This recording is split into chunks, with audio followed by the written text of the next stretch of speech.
You know that moment when you're about to buy something online, you've already browsed, compared your options, added it to your cart, everything's going smoothly, and then you get to checkout when it's time to actually take out your credit card and finish the purchase. But for some reason, you don't. You pause, hesitate, maybe just back out entirely.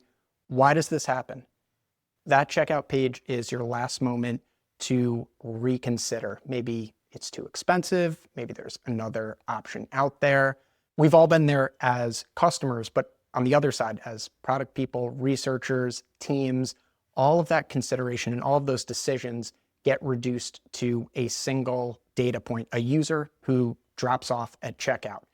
Now, seeing those users drop off at checkout, that is an easy thing to spot in your analytics, and almost every company is keeping a close eye on that. But the bigger challenge, and what's much less clear, is why. Analytics don't really tell you that. So most teams are left with theories, assumptions, ideas for what's going wrong and what might fix it, but not enough to say with confidence that this is what's happening and this is what we should do about it. In this playbook, I'm going to walk you through a simple step-by-step process along with a ready-to-use research template in Lyssna to understand how users make decisions, why they hesitate, and what you can do to improve it.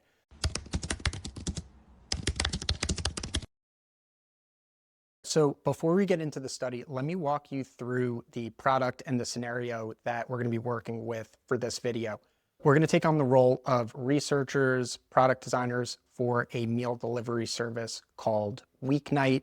Weeknight is designed to make busy weeknights easier with ready-to-enjoy delicious meals to help people save time on cooking and prepping and spend less on takeout.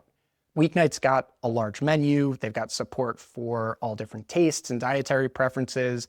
They got a pretty simple sign up and plan selection flow. So on the surface, everything looks good. But once users get into that flow in the plan selection, and especially once they get to that checkout, the momentum starts to slow down. Users are making it all the way through, and then a lot of them are leaving. And nothing looks obviously broken. There's no missing button. There's no clear usability issue. So the question is, what is happening at that point? What's causing that hesitation and holding back users? We could guess, we could make assumptions, we could come up with ideas to fix it, but the only way to know for sure is to test it with real people.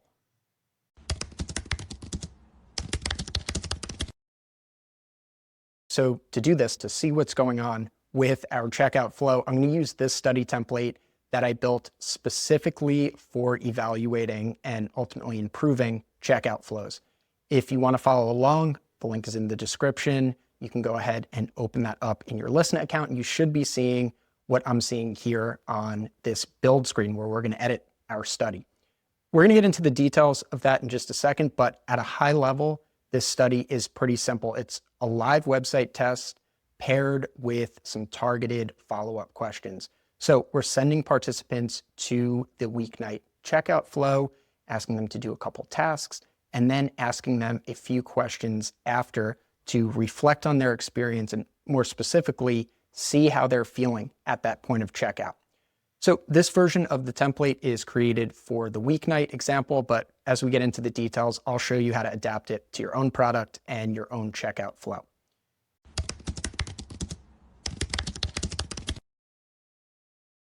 All right, so let's walk through building this study. So the first thing that we have is the welcome screen, and this is the first thing that our participants are going to be seeing. So the goal of this welcome screen, or any welcome screen, is pretty simple. You want to give your participants a little context about what they're going to do without leading them too much or giving them too many details.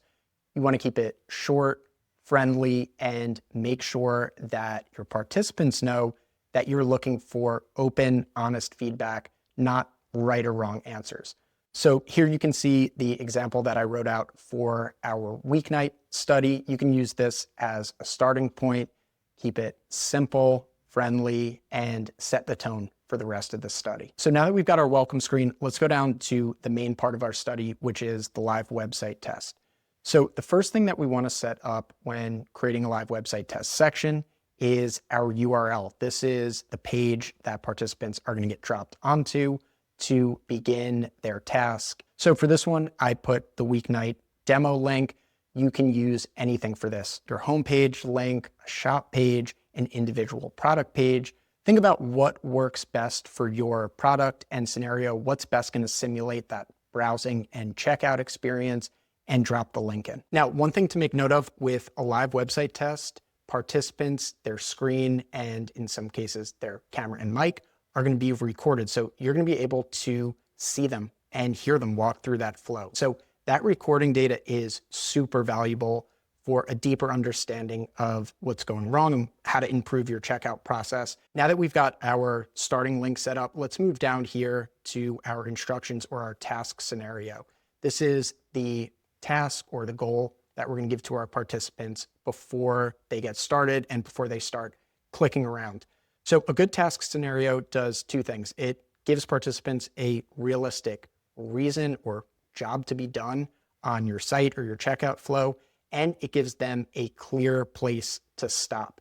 So here are the instructions that I created for Weeknight. We asked participants to imagine they're looking for a meal delivery service to make their weeknights easier, something that matches their taste preferences and their schedule. And then we ask them to move through that flow, choose a plan, and stop at that checkout screen. That's the moment that we care about. That's where we're going to ask those follow-up questions.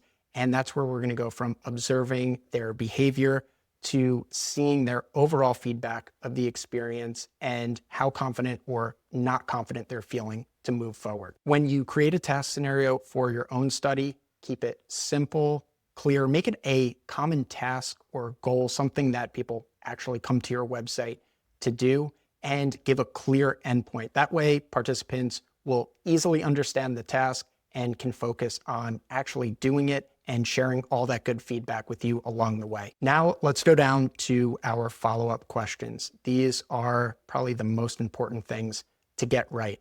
So one thing to note before we get into these is that checkout processes are inherently hard to test out.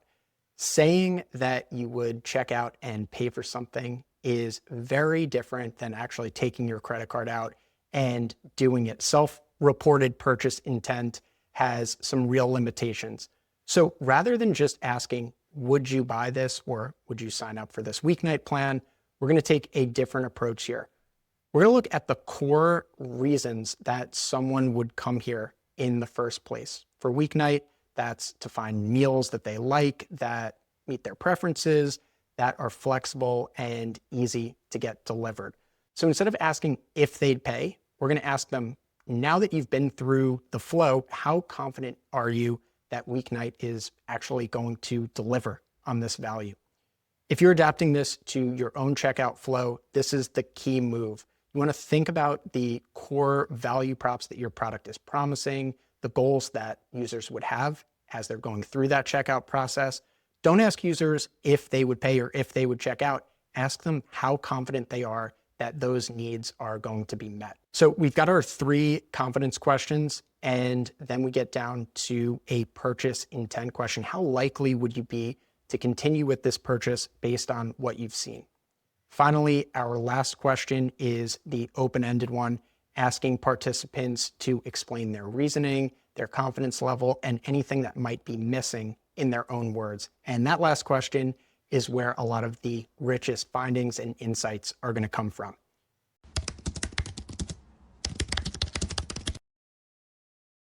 All right, our study is looking really good. Now it's time to get it in front of some people. So we're going to go over to the Recruit tab and walk through exactly how to do that. In Lyssna, there are 2 ways that you can recruit participants for your study.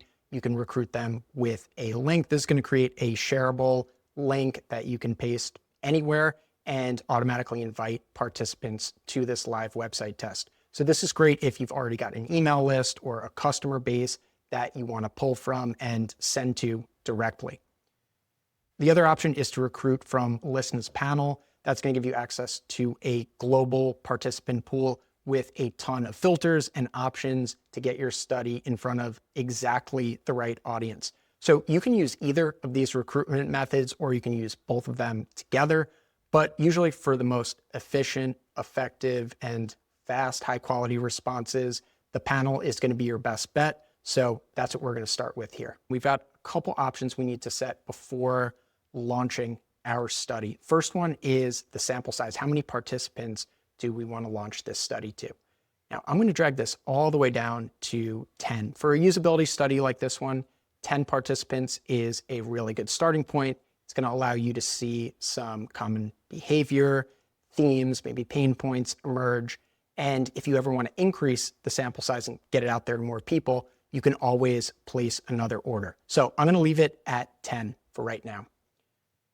The next thing we have to do is select who we want to get this study out to. And you'll see we have a ton of filters and criteria we can use to target a specific audience. Everything from location, demographic information, industry, occupation, and a whole other range of filters to really narrow down that target audience.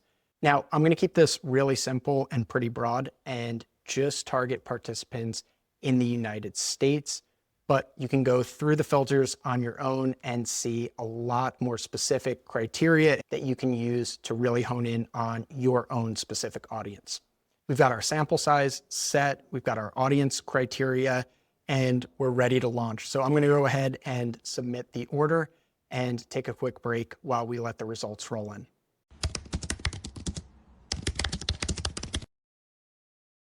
All right, so it's been about 30 minutes and we've got some results. 10 participants have gone through that weeknight flow, picked their meal plan, and let us know how they were feeling at that point of checkout. So let's go down to our follow-up questions, and we're going to start with our 3 confidence questions, seeing how users were feeling about those core goals or value props, starting with our first one. Based on this experience, please indicate your level of confidence in the following statement. I'll be able to order meals that match my taste and preferences. The average score here was a 4 out of 5, so participants felt good about the meals. When they came up in our open-ended question at the end, there was a lot of positive statements, things like the food looked good, it felt like stuff I would actually make and eat. So in a quick pass, we can see that this probably isn't the issue, probably not the thing holding them back from starting their weeknight subscription. Let's go down to our next confidence question. The second one, how confident are you that the plan is flexible and can be modified to fit your needs and schedule? And we can see a drop off here in the score going down to a 2.5 out of 5. Flexibility is mentioned several times in that checkout flow, but it's not really explained. And as we'll see in the open-ended questions, participants had a lot of unanswered questions and things they were wondering about that flexibility. So we're seeing here that flexibility in a general sense sounds good, but it doesn't feel concrete or specific to our customers. And at this stage, if something is feeling vague and not entirely clear, it's going to be really hard for them to commit. Going down to our third confidence question here, how confident are you that ordering, receiving, and preparing meals will be convenient and time-saving?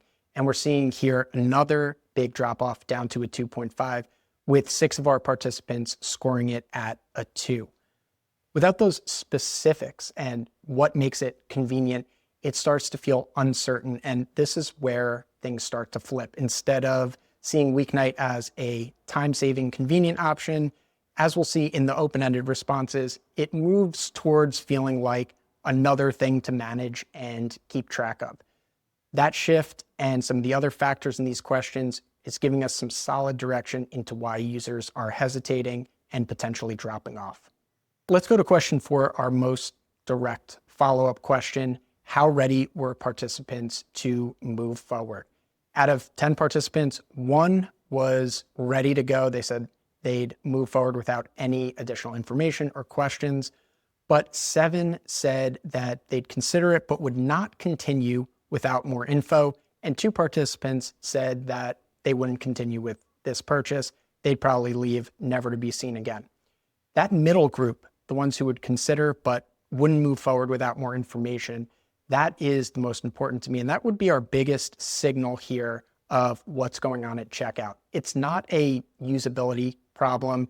It's not a desirability problem. Users just don't feel confident moving forward and still have some outstanding questions that they need answered before they commit. Getting to the open-ended responses here, we're seeing that pattern emphasized even more clearly. A few participants mentioned the meals positively, not the issue, but the majority came back saying a lot of the same things in different ways. It says flexible delivery, pause anytime. I don't really know what that means. When do I order by? When's the cutoff? Someone said they travel for work a lot. They don't want meals stacking up at their doorstep. I'm sure the app is easy to use, but if I have to manage a delivery schedule on top of everything else, it just feels like another thing to keep track of. A couple participants also brought up bad experiences with similar meal delivery services, ones that were a hassle or hard to cancel. And they said they didn't see enough here to feel confident that it'd be any different with Weeknight. So these aren't people who don't want the product or don't want tasty, convenient meals sent to their door. They just don't have enough information to trust it yet.